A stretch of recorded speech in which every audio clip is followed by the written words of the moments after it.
କୋଟଗଡ଼ ବ୍ଲକରେ ତିନି ଟିକିଆ ହାତୀପଲ। ହାତୀଙ୍କ ଉପରେ ନିଆଁ ବାଣ ନ ପକାଇବାକୁ ସଚେତନ କରୁଛି ବନ ବିଭାଗ। କନ୍ଧମାଳ କୋଟଗଡ଼ ବ୍ଲକରେ ଆଜିକୁ 7 ଦିନ ହେଲା ତିନି ଟିକିଆ ହାତୀପଲ ଅଞ୍ଚଳରେ ଘୁରି ବୁଲୁଥିବାର ଦେଖିବାକୁ ମିଳିଛି। ହାତୀଙ୍କ ସୁରକ୍ଷା ସହିତ ଜନସାଧାରଣଙ୍କ ସୁରକ୍ଷା ପାଇଁ ପ୍ରୟାସ ଆରମ୍ଭ କରିଛି ବନ ବିଭାଗ। ହାତୀକୁ ଅନ୍ୟତ୍ର ଘୋଡ଼ାଇବା ପାଇଁ ଚେଷ୍ଟା ଚଳାଇଥିବା କହିଛନ୍ତି ସ୍ଥାନୀୟ ବନାଞ୍ଚଳ ଅଧିକାରୀ ବାଲଗୋପାଳ ବେହେରା। ଏହି ତିନି ଟିକିଆ ହାତୀପଲ 7 ଦିନ ହେଲା ଦୁର୍ଗାପାଙ୍ଗା, ଲାସେରୀ, ରଡ଼ିଗୁମା, ଦେଙ୍ଗାଗୁଡ଼ା ଗ୍ରାମର ମଙ୍ଗଲୁ, ବିବେକ ବାଡ଼ତିଆ, ପିଣ୍ଟୁ ପ୍ରଧାନୀ, ଦେବବ୍ରତ ପ୍ରଧାନୀଙ୍କ ଚାଷ ନଷ୍ଟ କରିଥିବା ଦେଖିବାକୁ ମିଳିଛି। ହାତୀପଲଙ୍କ ଉପରେ ନିଆଁ ବାଣ, ଗୋଳା ବାରୁଦ ବ୍ୟବହାର ନ କରିବା ପାଇଁ ଲୋକଙ୍କୁ ସଚେତନ କରାଯାଇଛି।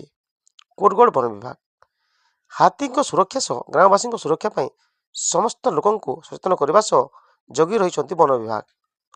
ଗତକାଲି ସେହି ହାତୀଙ୍କ ସୁରକ୍ଷା ନିମିତ୍ତ ବନାଞ୍ଚଳରେ ଥିବା ବିଦ୍ୟୁତ୍ ତାରରେ ବିଦ୍ୟୁତ୍ ପ୍ରବାହ ବନ୍ଦ କରାଯାଇଥିବା ଦେଖିବାକୁ ମିଳିଛି। କନ୍ଧମାଳ ଜିଲ୍ଲା କୋଟଗଡ଼ ବ୍ଲକରୁ ପ୍ରମୋଦ କୁମାର ଦଣ୍ଡସେନାଙ୍କ ରିପୋର୍ଟ, ଲୋକଆୱାଜ.in